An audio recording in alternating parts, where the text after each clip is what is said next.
안녕하세요. 김은규 목사입니다. 꿀보다 더 단 말씀이 있는 달콤한 큐티 시간입니다. 어제 씨 뿌리는 자의 비유를 말씀드렸습니다. 파종자의 입장에서 씨앗을 뿌리는 파종자가 낙심하지 않고 소망을 갖고 열심히 뿌리다 보면 옥토에 떨어져서 많은 열매를 거둔다는 소망에 대해서 말씀드렸습니다. 우리 마음밭이 돌짝밭이나 가시덤불이나 혹은 길가나 다양한 마음밭이 있을 터인데 그 중에 도로는 옥토가 있음을 믿고 오늘 이 말씀 묵상하면서 우리 마음밭이 다 옥토가 되었으면 좋겠습니다. 자, 이제 달콤한 큐티를 시작하겠습니다.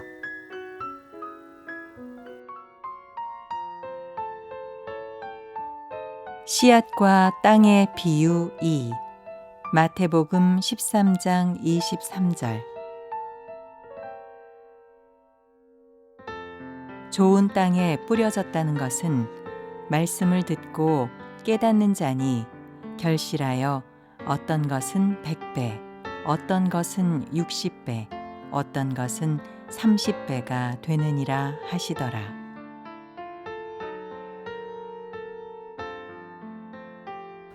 씨 뿌리는 자의 비유에서 씨앗을 뿌리는 농부, 파종자도 참 중요합니다. 정말 성실하게 또 바르게 잘 씨앗을 뿌려야 되겠죠. 하지만 그 농사의 결실이 수확이 풍성해지기 위해서는 토양도 굉장히 중요합니다. 땅이 좋아야지만, 토질이 좋아야지만 추수를 많이 할 수가 있죠. 저도 교회에서 설교를 해보고 이곳저곳 강사로 불려다니면서 말씀을 전할 때 아주 가볍게 하는 말씀도 진지하게 은혜롭게 듣는 사람들이 있는가 하면 아주 중요한 말씀도 건성건성 듣는 그런 이들이 많습니다. 이제 오늘 이 비유를 우리는 밭의 입장, 토양의 입장에서 한번 생각해 보는 시간이 됐으면 좋겠어요. 장로교에서는 이중애정론이라고 하는 특별한 교리가 있습니다. 하나님께서 우주 만물을 창조하시기 전에 구원받을 사람과 구원받지 못할 사람 이중으로 미리 정해 놓으셨다는 거죠. 이게 단일 예정론, 구원받은 사람만 그렇게 예정해 놓았다. 그럴 때는 굉장히 영광스럽고 정말 구원의 소중함을 확신하는 좋은 것이 되겠지만 이 이중 예정론이라고 하는 건 좀 문제가 있잖아요. 하나님께서 왜 어떤 사람 구원받지 못하게 하셨을까? 전도해도 아무 소용없는 것 아닐까? 하나님이 그 사람 구원받지 못하도록 정해 놓으셨으면, 그리고 구원받지 못한 사람의 책임은 하나님이 정해 놓으셨으니 하나님께 있는 것 아니냐? 뭐 이런 신학적인 문제가 생길 수 있습니다.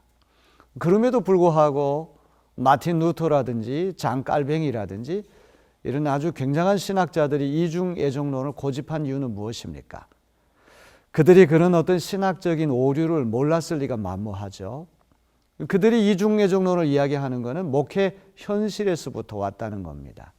어떤 사람에게는 복음을 전했더니 아주 손쉽게 금방 복음을 받아들입니다. 그런데 어떤 사람은 아무리 애를 쓰고 아무리 시간이 걸려도 아주 고집스럽게 복음을 거부하는 이도 있죠. 실제로 우리 주변에 보면 뭐 교통사고가 나고 여러 질병에 시달리면서도 그렇게 복음을 잘 쉽사리 받아들이지 않는 분들이 종종 있는 것을 우리가 보게 됩니다. 예수께서 이 씨 뿌리는 자의 비유를 통해서 농부가 씨앗을 뿌렸더니 4가지 토양이 있다고 말씀하지 않았습니까? 첫째는 길가에 씨앗이 떨어졌다는 거예요. 이 길가에 씨앗이 떨어지다 보니까 이게 투척이 곧 딱 가야 할 곳에 떨어지지 않으니까 새들이 와서 이 씨앗을 다 쪼아 먹고 말았다는 것이죠. 새들은 쉽게 말씀드린다면 사탄이 아니겠습니까? 하나님 말씀을 좀 들으려고 그러는데 사탄이 이제 찾아와 가지고 그 말씀을 다 낚아채가고 마는 것이죠. 이 길가와 같은 마음밭은 하나님 말씀을 듣기는 듣는데 건성으로 듣는 것입니다. 주의를 기울이지 않는 거예요. attention, 이 주의를 기울이는 거 굉장히 중요한 겁니다. 모세가 미디안 광야에 가서 40년 동안 양을 치는 목동으로서 무명의 사람이 되지 않았습니까? 그 이집트 파라오의 아들로서 최고의 엘리트 교육을 받던 전도 유망한 모세가 미디안 광야에 가서 완전히 잊혀진 사람이 돼서 양떼치는 그런 사람 됐는데, 어느 날 시내산 호렙산에 양떼를 거느리고 올라갔는데 떨기나무에 불이 활활 붙는 겁니다. 불이 붙으면 이게 재로 연소가 돼야 되는데 불만 붙고 연소가 안 되는 거예요. 나이 80세 된 노인이 이 광경을 쳐다봤을 때, 야, 저거 도깨비불 아니야? 괜히 우리 양떼들에게 옮겨 붙으면 안 되니까 빨리 도망가자, 이렇게 생각할 수 있는데, 모세는 주의를 기울였다는 거죠. 아주 섬세하게 세심하게 주의를 기울이면서 그 히브리 원문에 의하면 그 불타는 떨기나무 주변을 왔다 갔다 하면서 섬세하게 아주 자세하게 주의를 집중했을 때 하나님께서 모세를 불러주시지 않습니까? 그 유명한 출애굽 소명을 불타는 떨기나무 앞에서 듣게 되는 것이죠. 길가와 같은 마음밭은 하나님의 말씀, 설교 말씀, 복음 전도에 대한 말씀을 듣기는 듣는데 윙윙 소리만 들릴 뿐 마음 깊은 곳까지 침투에 들어가지 못하는 경우입니다. 죄로 인해서 마음이 딱딱하게 굳어져 있기에 말씀이 귀만 울리지 심금을 울리지 못합니다. 마음을 뚫고 들어가지 못합니다. 결실은커녕 싹도 트기 전에 사탄에게 복음의 씨앗을 빼앗기고 마는 것입니다. 둘째로 돌짝밭 같은 마음이 있습니다. 이건 아주 얄팍한 마음밭입니다. 성경에 보니까 돌밭에 뿌려졌다는 것은 말씀을 듣고 즉시 기쁨으로 받되 그 속에 뿌리가 없어 잠시 견디다가 말씀으로 말미암아 환난이나 박해가 일어날 때는 곧 넘어지는 자. 이스라엘에 가보면 돌짝밭 흔히 볼 수가 있습니다. 일단은 씨앗이 들어가긴 들어갔는데 돌짝밭이니까 조금 들어가다가 흙이 깊지를 못하니까 싹이 나더라도 햇빛을 견디지 못합니다. 금방 타 죽고 마는 것이죠. 돌짝밭 마음밭은 어떤 마음입니까? 말씀을 처음에는 기쁨으로 듣습니다. 문제는 뿌리를 내리지 못한다는 것이죠. 예수 때문에, 말씀 때문에 환난이나 박해가 찾아오고 손해나 고난이 생기면 쉽게 져버리는 사람입니다.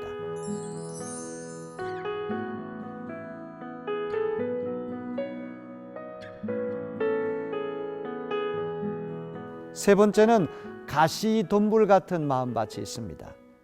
질식된 마음이죠. 엉겅퀴, 가시떨기, 관목, 이 밭 언저리에 다양하게 나온 이 잡목들이 그 씨앗이 열매로 자라나지 못할 기운을 막아버리는 것입니다. 이제 예수 말씀을 받아들이긴 하는데 어떤 재리에 대한 염려, 먹고 사는 문제, 또 여러 가지 세상의 근심, 걱정 이런 것 때문에 이제 그것이 열매로까지 자라나지 못하게 되는 것입니다. 네 번째는 옥토에 떨어졌습니다. 지난번에도 제가 말씀드렸던 것처럼 이 옥토에 떨어진 씨앗은 100배, 보통 씨앗 하나가 7에서 10배 정도 이게 수확이 되는데 이 100배, 그러니까 이거는 파격적인 결실이죠. 엄청난 수확의 그런 역사가 일어나게 된 것입니다. 저는 설교할 때마다 이런 마음을 갖고 설교합니다. 여기 1000명, 2000명이 앉아 있다고 할지라도 오늘 이 설교는 한 사람을 위한 설교다. 1999명이 길가고 돌짝밭이고 가시덤불이라고 할지라도 한 명이 이 말씀의 은혜를 받고 심령이 변화가 되면 마틴 루터 같이, 존 웨슬리 같이 정말 놀라운 그 한 사람 때문에 수십만 명이 주님께 돌아오는 대대적인 영적 추수가 일어난다는 말씀이죠. 오늘 이 달콤한 큐티 말씀을 듣는 분 가운데에도 분명히 옥토의 마음을 가진 분이 있다고 저는 믿습니다. 그런 분에게 이 예수 그리스도의 생명과 진리의 말씀이 심겨져서 파격적인 결실이 일어나서 그 한 사람 때문에 그 지역사회가 살아나고 대한민국이 살아나고 이렇게 대장으로 어려움을 겪는 이 전 세계가 살아나는 놀랍고도 신비한 역사가 일어나게 되기를 주님의 이름으로 기원합니다.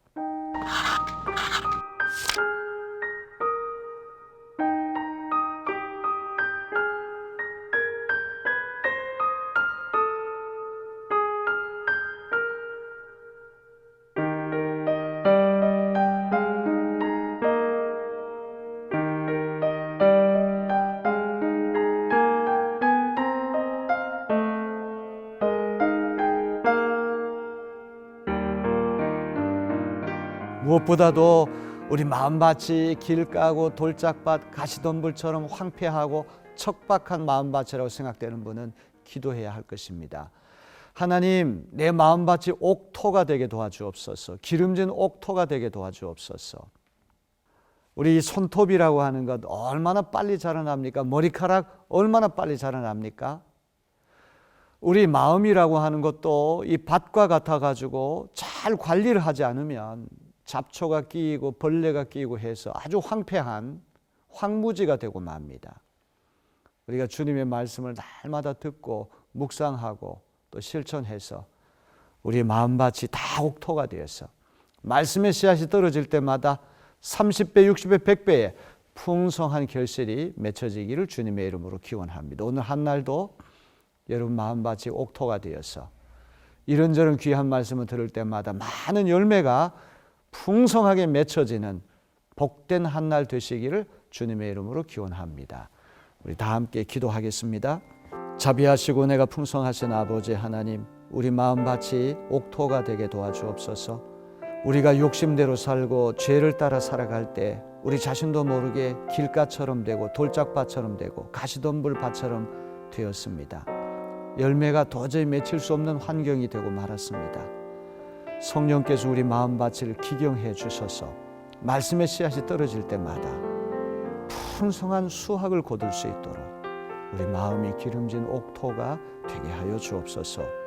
예수 그리스도 존귀한 이름으로 감사하며 간절히 기도하옵나이다. 아멘.